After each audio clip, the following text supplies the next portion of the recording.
श्री शिवाय नमस्तुभ्यम। दोस्तों, हर हर महादेव। कैसे हैं आप सब? आपके अपने चैनल हरि हर कृपा में आप सबका स्वागत है। भोलेनाथ अपनी कृपा आप सब पर बनाए रखे। दोस्तों, आज हम बात कर रहे हैं शिवलिंग पर क्या अर्पित नहीं करना चाहिए। वे कौन सी चीज़ें हैं जो हमें भूल कर भी नहीं चढ़ानी चाहिए। हमें दोस्तों ये तो पता है कि शिवलिंग का अभिषेक करना चाहिए, लेकिन हमें ये नहीं पता कि क्या क्या नहीं चढ़ाना चाहिए, किन किन चीज़ों से अभिषेक नहीं करना चाहिए। शिव पुराण के अनुसार भूल से भी ये वस्तुएं शिवलिंग पर चढ़ा दी जाती हैं तो भगवान भोलेनाथ प्रसन्न होने की बजाय रुष्ट हो जाते हैं, और साथ ही साथ भगवान नारायण और माता लक्ष्मी भी उस भक्त से नाराज हो जाते हैं और अनजाने में ही पाप के भागी बन जाते हैं। हिंदू धर्म में सभी देवी देवताओं को प्रसन्न करने के लिए, उनकी आराधना करने के लिए विशिष्ट प्रकार के वर्णन है। कुछ ऐसी सामग्रियाँ और विधियाँ होती हैं जिससे कि हमें अपने आराध्य की प्रसन्नता प्राप्त होती है, उनकी कृपा के पात्र बनते हैं, जो हमारे आराध्य को बहुत अधिक पसंद होती है। उन सामग्रियों को पूजा में होना मनवांछित फल प्राप्त देने वाली होती हैं, लेकिन कुछ सामग्रियाँ ऐसी भी होती हैं जिनका प्रयोग करने से उल्टा परिणाम भी हो सकता है। भगवान शिव अगर बहुत जल्दी प्रसन्न होते हैं तो वो बहुत जल्दी क्रोध के कारण रुद्र रूप धारण कर लेते हैं।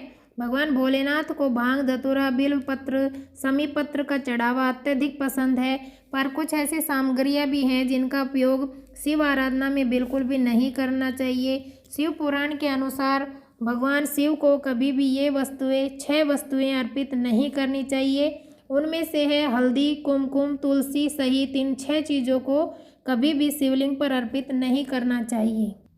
तो जान लेते हैं वो 6 चीज़ें कौन कौन सी है। उससे पहले दोस्तों, अगर आप चैनल पर नए हैं तो चैनल को सब्सक्राइब जरूर कर ले, ताकि इस तरह की जानकारी आपसे छूटे नहीं। और अगर वीडियो पसंद आता है तो लाइक करें, शेयर भी करें।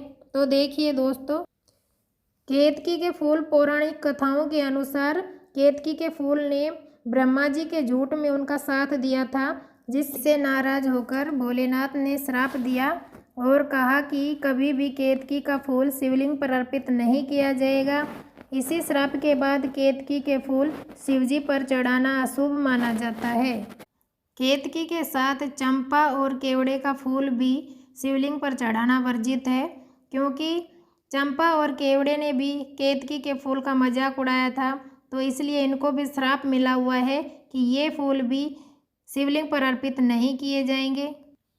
दूसरी है दोस्तों वो चीज़, वो है तुलसी की पत्ती। वैसे तो तुलसी बिना ठाकुर जी को भोग अधूरा है लगता है, ठाकुर जी का भोग तुलसी के बिना अधूरा ही है, लेकिन भगवान शिव पर तुलसी की पत्ती चढ़ाना निषेध है। भगवान शिव ने तुलसी के पति जलंधर का वध किया था, इसलिए तुलसी ने स्वयं ही भगवान भोलेनाथ पर अपने अलौकिक और देवीय पत्तों से वंचित कर दिया था। तीसरी वस्तु है दोस्तों नारियल का पानी। भगवान शिव पर वैसे तो नारियल चढ़ता है, लेकिन नारियल पानी का चढ़ाना भी निषेध माना गया है। देवताओं को चढ़ाने वाला प्रसाद ग्रहण करना आवश्यक होता है, लेकिन शिवलिंग पर चढ़ा प्रसाद ग्रहण नहीं किया जाता है, क्योंकि भोलेनाथ को हमेशा पूर्ण चीज़ें ही चढ़ती हैं। कोई भी आधी चीज़ तोड़कर नहीं चढ़ाई जाती है, पूर्णत चीज़ें ही चढ़ती हैं भोलेनाथ को। इसलिए दोस्तों नारियल को मंदिर में तोड़ना भी निषेध माना जाता है, यानी कि शिव मंदिर में निषेध है नारियल को तोड़ना, और इसलिए नारियल का पानी नहीं चढ़ता है। और दोस्तों टूटे हुए चावल भी भोलेनाथ को कभी भी समर्पित नहीं किए जाते हैं, इसलिए दोस्तों शिव जी पर भी नारियल का पानी कभी भी नहीं चढ़ाना चाहिए। और चौथी चीज़ है हल्दी। दोस्तों हल्दी भी शिव जी पर नहीं चढ़ानी चाहिए। शिव जी के अलावा सभी देवी देवताओं को हल्दी की गंध और औषधि के रूप में स्वीकार की जाती है। शास्त्रों के अनुसार शिवलिंग पौरुष तत्व का स्वरूप है और हल्दी सौंदर्य का प्रतीक है, यानी कि स्त्रियों से संबंधित स्त्री औचित्य है, इसलिए शिवलिंग पर हल्दी नहीं चढ़ाई जाती है।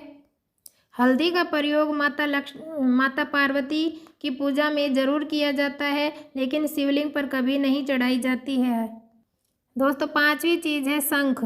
शंख से अभिषेक भी शिवलिंग का कभी नहीं किया जाता है, क्योंकि दैत्य शंख अचूर के अत्याचारों से सभी देवता अत्यधिक परेशान थे।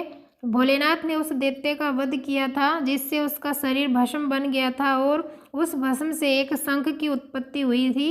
शिवजी ने शंखचूड़ का वध किया था, इसलिए कभी भी शिवलिंग पर शंख से अभिषेक नहीं करना चाहिए। दोस्तों, छठी चीज़ है सिंदूर या कुमकुम। सिंदूर स्त्रियां अपने मांग में भरती है।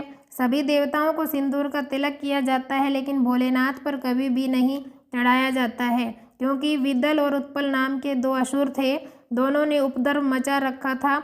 दोनों एक दिन पार्वती माता के पास गए और जगत जननी का स्वरूप देखकर आसक्त हो गए और गलत दृष्टि से माता की ओर देखा तो माता ने भगवान गणेश से कुंदुक लिया। क्रोध में आकर कुंदुक को फेंककर माता ने जब विदल और उत्पल का वध किया तो कुंदुक जाकर भगवान भोलेनाथ के चरणों में जाकर गिरा और महादेव को चोट लग गई, जिससे भगवान शिव के चरण से खून बहने लगा।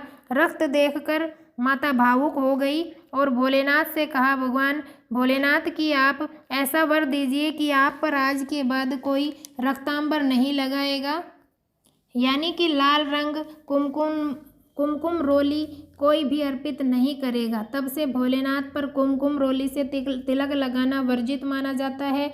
भोलेनाथ को हमेशा चंदन से तिलक लगाया जाता है। दोस्तों, ये थी छोटी छोटी बातें, लेकिन इनका ध्यान रखना बहुत ही ज़रूरी है, क्योंकि हम जाने अनजाने में ही पाप के भागी बन जाते हैं। जितना हम पुण्य नहीं कमा पाते, उससे ज़्यादा पाप हम कमा लेते हैं। तो दोस्तों, इन छोटी छोटी बातों का ध्यान रखना बहुत ही ज़रूरी है।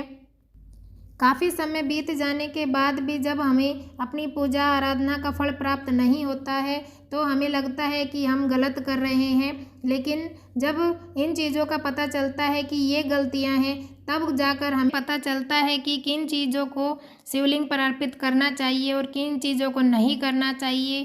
तब हमें अपने पूजा पाठ का पूरा फल प्राप्त होता है। तो दोस्तों, ये थी जानकारी शिवलिंग पर क्या अर्पित नहीं करना चाहिए, उसके बारे में आपको कैसी लगी कमेंट्स बॉक्स में ज़रूर लिखिए और चैनल को सब्सक्राइब भी कर ले। वीडियो अगर अच्छी लगी हो तो लाइक भी करें। अब मिलेंगे दोस्तों एक नए वीडियो में, तब तक के लिए हर हर महादेव।